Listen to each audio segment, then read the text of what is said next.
go to that place to get to this one. Now, some of you might still be in that place. You're trying to get out. Just follow me. I'll get you there. You can try and read my lyrics off of this paper before I lay 'em, but you'll take the sting out these words before I say 'em. Just ain't no way I'm gonna let you stop me from causing man. When I say I'm gonna do something, I do it. Welcome back to Football Review / Little Rickert Show. We just went over the playoffs, the Eastern Conference playoffs and the district playoffs. Millersburg cruises to a 47-14 win over Upper Dauphin tonight, and they will now take on Tri-Valley, who beat Lion Mountain 27-14. So next Friday night, 7 o'clock at Higgins at Tri-Valley High School. Millersburg at Tri-Valley for the Class A Eastern Conference Championship. Also, Newport with a win tonight. Williams Valley lost. So those are the only other Tri-Valley League teams still playing. Pine Grove is in the Eastern Conference, I believe, AA. They don't play till tomorrow. Now we'll talk Penn State, as some big news came down yesterday. That the NCAA must produce emails saying that they bluffed Penn State into accepting the consent decree and take the sanctions. And I said it all along from day one when all this stuff went down on the Sandusky scandal and all that. This was not a criminal case. Well, this was a criminal case. There were no NCAA rules broken. Therefore, Penn State should not have received any kind of sanctions whatsoever. And if all this is true, I believe Mark Emmert should be fired and hung.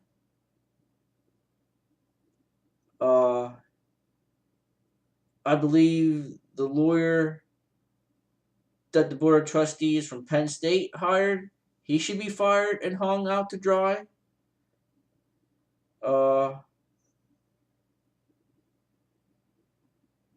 those BOT that were on the board at the time they fired Joe Paterno, they should be immediately fired or immediately resign.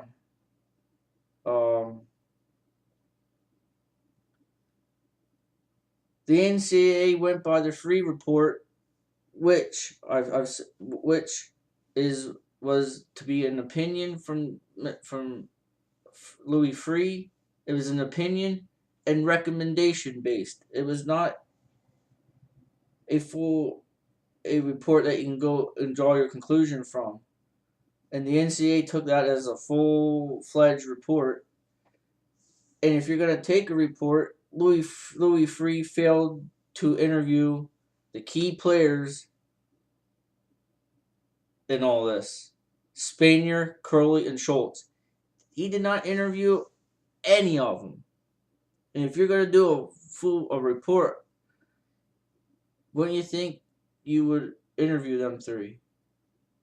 Of course, Joe was already passed away. You couldn't interview him. So and Joe was off the hook from the start because one, didn't have a computer in his office. He had a personal secretary. Number two, the subject of the emails, nobody knows what they were. It was just all hindsight as to they insinuating as to who they were. And Joe didn't have a cell phone either. He didn't have a computer in his desk, so therefore he did not write any of those emails. And now, today, Tom Corbett comes out and said Joe Pa should have never been fired. So what does that tell you how Tom Corbett handled that case? And that's partly why he lost the governor's election to Tom Wolf, in my opinion. That's half of it, or it could be 80% of it. The other 20 probably when he cut the education funding when he first started. But we're not talking politics. But that's I'd say 70-80% of why Corbett lost the governor re-election is because of how he handled the Penn State. And today or yesterday, his comment saying that Joe Pa should not have been fired, that says everything. I don't need to say anymore. So we'll see how this plays out. Looks like and it looks like Penn State may get into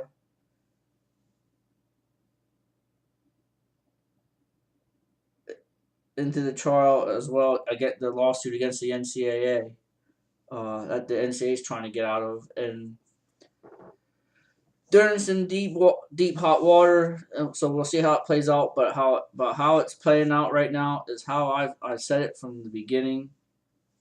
And it's time for some people. It's time for people to give me some just due that I knew what I was talking about from the whole time. So when it comes to this stuff, I don't blow smoke. I tell the truth and how I see it. And if you don't believe me, go on framingpaterno.com as well and read stuff by John Ziegler. He is a non-biased Penn State person. He never went to Penn State. Is not a Penn State grad. He has nothing to do with the program.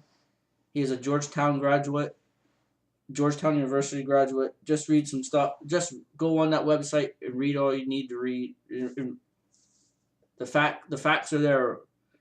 Me and him are pretty much on the same page. So I'm glad we connect. I've talked to him. I've actually met the guy. I've talked to him on Facebook.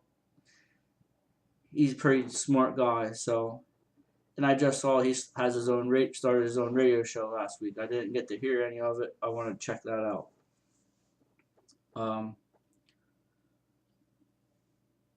Penn State tomorrow. They play Indiana. They are a 5-point favorite, which I don't know how after last week. But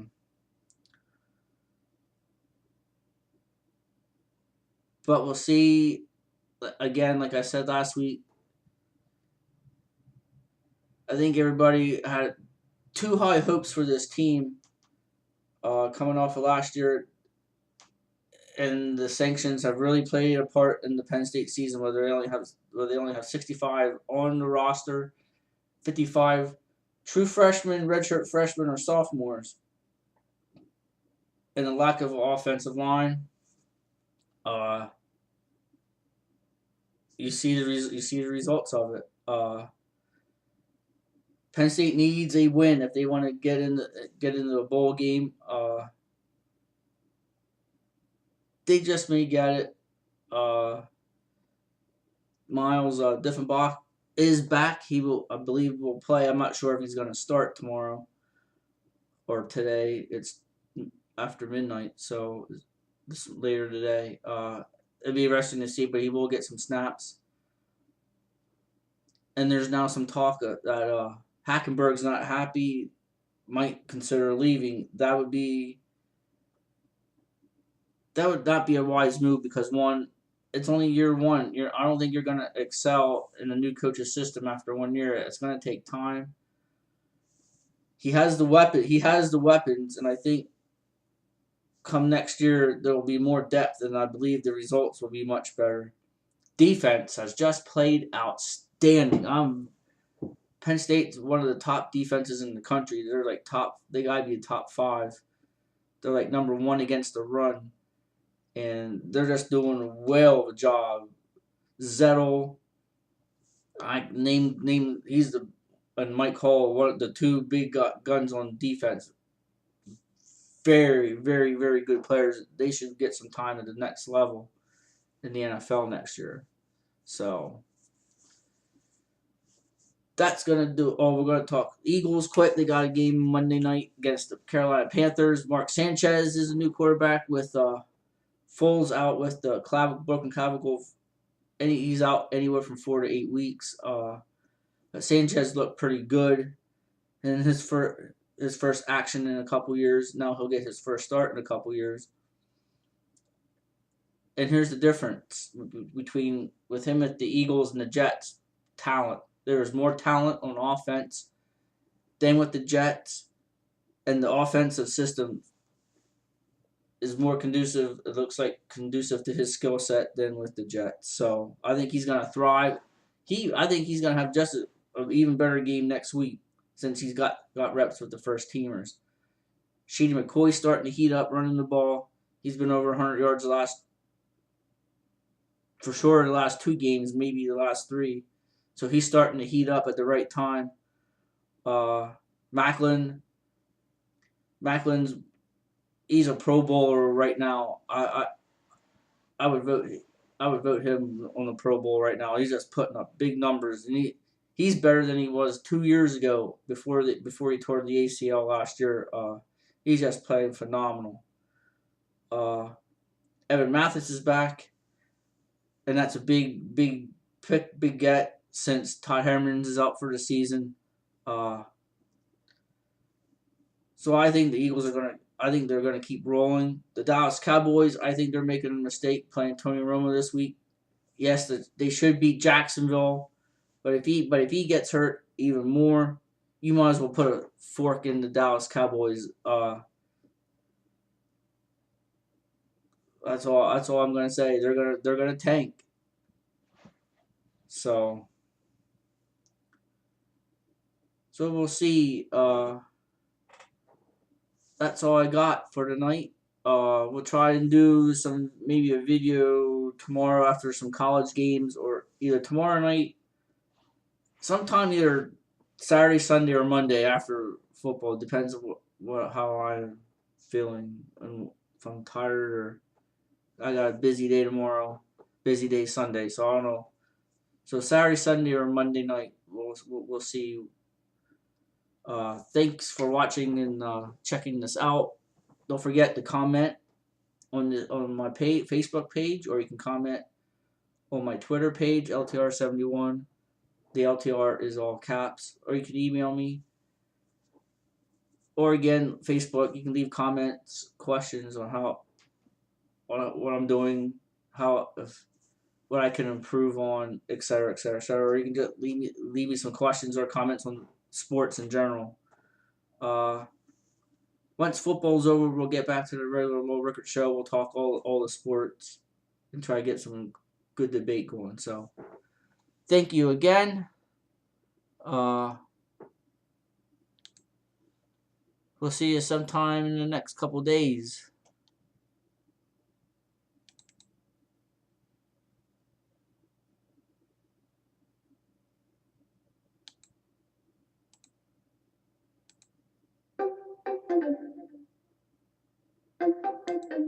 This is the Low Rickert Show football review on the Low Rickert Network. Thank you for watching and listening, and we'll see you in the next couple days. Have a good night and have a good weekend.